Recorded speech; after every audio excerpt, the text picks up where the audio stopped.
नमस्कार दोस्तों, आप सभी का स्वागत है डीके जनरल स्टडीज़ में। दोस्तों, आप सभी के लिए छत्तीसगढ़ एडीओ भर्ती का यहाँ पर मैं क्लास लेकर आया हूँ, जो कि आजीविका का यह क्लास है, जो कि सेकंड पार्ट जो आपका रहता है आजीविका, उसका यह क्लास है और यह पहले नंबर का क्लास है। इससे पहले मैंने यहाँ पर आपका पंचायती राज छत्तीसगढ़ और जो फ्लेक्सिक योजना है ग्रामीण विकास का, उसके यहाँ पर मैंने क्लास करवाया हूँ। लगभग 10 से 12 क्लास आपका हो चुका है। तो आपको वह जो क्लास है प्ले लिस्ट में आप जाकर देख सकते हैं, या आपको डिस्क्रिप्शन में लिंक मिल जाएगा, आप वहाँ से जाकर सारी क्लासेस देख सकते हैं। कंटिन्यूस चैनल में आपको एडीओ को क्लास देखने को मिलेगा। प्रतिदिन 1 से 2 क्लास आपको यहाँ पर एमसीक्यू के माध्यम से लगभग 30 से 35 प्रश्न आपको देखने को मिलेगा। 2 क्लास मानकर चलिए। तो आप जो भी एडीओ की तैयारी कर रहे हैं या हॉस्टल वार्डन की तैयारी कर रहे हैं, चैनल को सब्सक्राइब जरूर कर लीजिए। कंटिन्यू क्लास आपको देखने को मिलेगा। इसकी वैकेंसी जल्द ही यहाँ पर आने वाली है। लगभग 280 के आसपास पोस्ट आपको देखने को मिलेगा। तो निश्चित ही आप अच्छे से तैयारी करते रहिए। तो चलिए आगे बढ़ते हैं। साथ ही साथ बेल घंटी का जो ऑल बटन है उसको भी प्रेस कर लीजिएगा, ताकि जब भी मैं कोई नई वीडियो अपलोड करूँ तो उसका नोटिफिकेशन आप तक अवश्य पहुँचे। और टेलीग्राम ग्रुप का लिंक नीचे दिया हुआ है, उसको जरूर से ज्वाइन करिए। तो चलिए आगे बढ़ते हैं। यहाँ पर ये आजीविका संबंधित क्लास है। तो पहला यहाँ पर जो प्रश्न है, सतत कृषि के लिए राष्ट्रीय मिशन योजना का प्रारंभ कब किया गया? 4 ऑप्शन है यहाँ पर, 2012-13, 14-15, 16-17 या 18-19। तो इसका सही आंसर यहाँ पर बी वाला ऑप्शन सही हो जाएगा।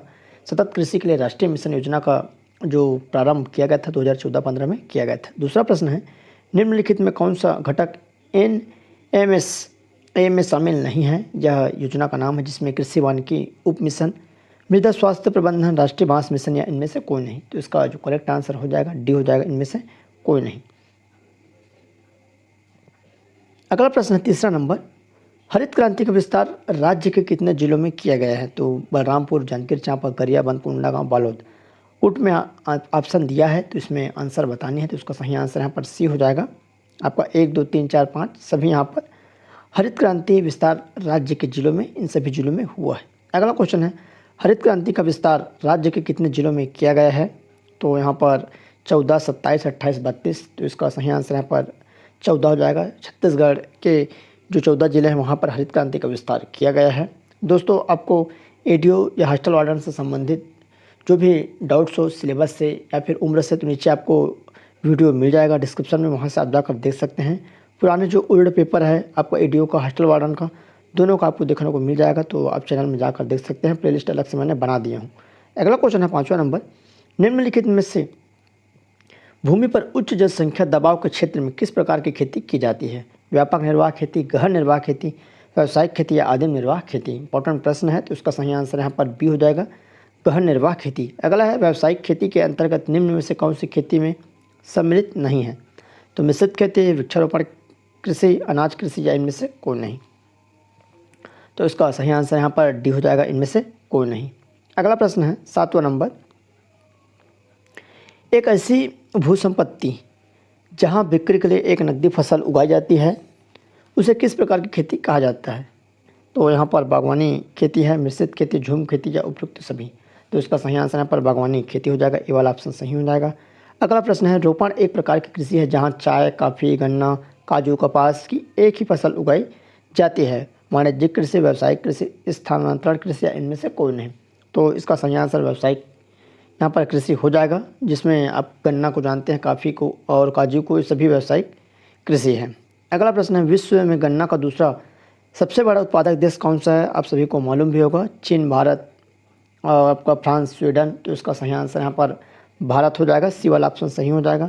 अगला प्रश्न है 10वां नंबर, राष्ट्रीय कृषि विकास योजना अंतर्गत निम्नलिखित में से कौन से कार्य किए जा रहे हैं? तो टिश्यू कल्चर प्रयोगशाला निर्माण, बहुउद्देशीय कृषि सेवा केंद्र की स्थापना, कृषक सूचना सलाह केंद्र की स्थापना, सैलो ट्यूबवेल की स्थापना।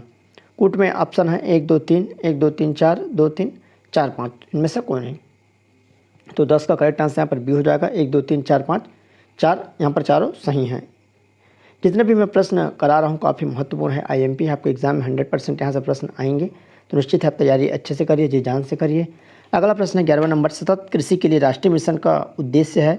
तो 4 ऑप्शन है, उपयुक्त मृदा एवं नमी संरक्षण उपायों के माध्यम से प्राकृतिक संसाधनों को संरक्षण करना, कृषि को अधिक उत्पादक, टिकाऊ और लाभकारी बनाना, प्रति बूंद अधिक फसल प्राप्त करने के लिए जल प्रबंधन के उपयोग को अनुकूल करना, उपयुक्त सभी।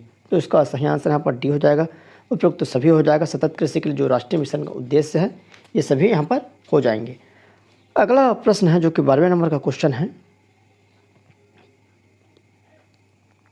हरित क्रांति विस्तार योजना के तहत कौन सा लाभ प्रदान किया गया है? तो उन्नत कृषि यंत्रों पर अनुदान, चेक डैम निर्माण शासकीय भूमि पर 10% अनुदान, बीज उत्पादन का कार्यक्रम, लघु सिंचाई तालाब निर्माण शासकीय भूमि पर 100% अनुदान। कूट में आपको ऑप्शन दिया है, इसी में आंसर आपको बताने हैं, तो उसका सही आंसर यहाँ पर सी हो जाएगा। चारों यहाँ पर क्या है? सही है। अगला प्रश्न है, भारत में कृषि की भूमिका के संदर्भ में कौन सा कथन असत्य है? तो यहाँ पर हमको असत्य कथन बतानी है। तो ए है, भारत एक कृषि प्रधान देश है। बी है, कृषि हमारे देश में जीविकोपार्जन का सबसे बड़ा साधन है। भारत में कृषि से 60% आबादी को रोजगार मिलता है, या इनमें से कोई नहीं। असत्य बतानी है, तो इसका सही आंसर यहाँ पर सी हो जाएगा। भारत में कृषि से 60% आबादी को रोजगार मिलता है, यह असत्य है। अगला क्वेश्चन है, निम्नलिखित में कौन सा भारतीय अर्थव्यवस्था का प्राथमिक क्षेत्र में शामिल है? उद्योग, कृषि, सेवा, या इनमें से कोई नहीं। तो इसका सही आंसर कृषि हो जाएगा।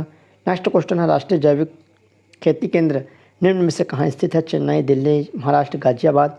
तो इसका जो करेक्ट आंसर यहाँ पर गाजियाबाद हो जाएगा। अगला क्वेश्चन है 16वां नंबर, फिलीपींस में निम्न में से कौन सा जीन बैंक स्थित है? तो यहाँ पर मक्का है, गेहूँ है, धान है, या इनमें से कोई नहीं। तो इसका सही आंसर यहाँ पर धान हो जाएगा।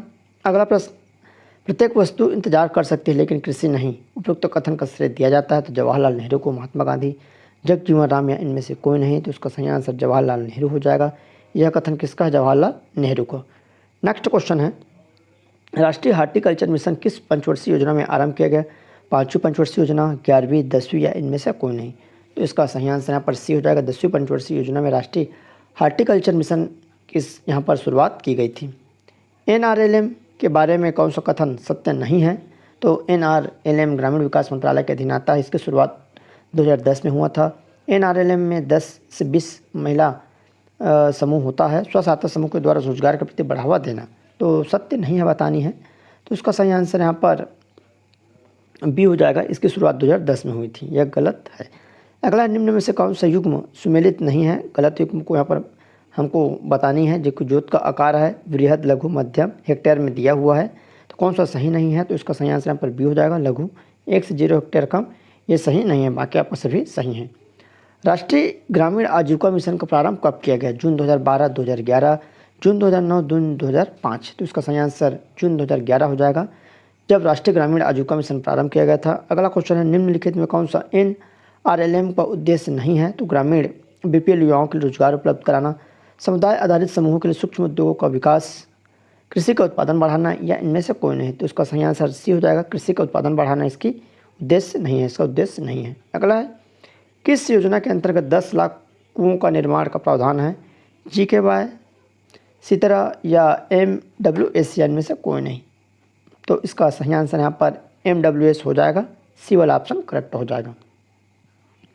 अगला प्रश्न है, IRDP के अंतर्गत निम्नलिखित में से कौन सा किसान वर्ग सम्मिलित नहीं है? बृहद किसान 10 हेक्टेयर जमीन, लघु किसान 2 से 1 हेक्टेयर जमीन, सीमांत किसान 2 से 1 हेक्टेयर जमीन, खेतिहर किसान 1 हेक्टेयर जमीन। तो ये जो योजना है इसमें क्या सम्मिलित नहीं है? तो उसका सही आंसर ए हो जाएगा, जो कि बड़े किसान हैं 10 हेक्टेयर वाले, वो इसमें शामिल नहीं है।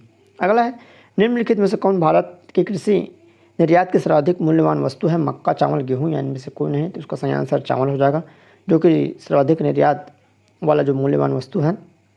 अगला क्वेश्चन है, भारतीय कृषि में जुलाई से अक्टूबर, नवंबर तक की अवधि को कहते हैं खरीफ का मौसम, रबी का मौसम, जायद का मौसम, या इनमें से कोई नहीं। तो उसका करेक्ट आंसर यहाँ पर खरीफ का मौसम हो जाएगा, तो ये वाला ऑप्शन सही हो जाएगा। अगला है, भारत में प्रथम कृषि विश्वविद्यालय की स्थापना हुई? IMP प्रश्न है, लुधियाना, जयपुर, कानपुर, पतंगपुर। तो इसका सही आंसर यहाँ पर पतंग नगर हो जाएगा, डी वाला करेक्ट आंसर हो जाएगा। अगला है, 28वां नंबर, समर्थित मूल्यों पर खाद्यान्नों की सार्वजनिक खरीद नीति सुनिश्चित करती है?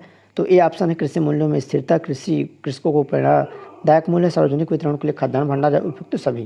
तो इसका सही आंसर यहाँ पर डी हो जाएगा, उपयुक्त सभी इसका सही आंसर हो जाएगा। अगला 29वां नंबर, 1950-51 में कृषि में राष्ट्रीय आय कितने प्रतिशत का योगदान था? 52, 40, 50 या 60। तो इसका सही आंसर यहाँ पर 52% हो जाएगा, जो कि 1950-51 में इतना ही यहाँ पर योगदान था। 30 क्वेश्चन है, खरीफ फसल के अंतर्गत निम्नलिखित में से कौन सा फसल नहीं आता है? लोबिया, सनई, बरसिम, या मूंग। तो जो खरीफ फसल है जो कि बरसात के समय में होता है, तो इनमें से कौन सा फसल नहीं आता है? तो इसका सही आंसर बरसिम हो जाएगा, सी वाला करेक्ट हो जाएगा।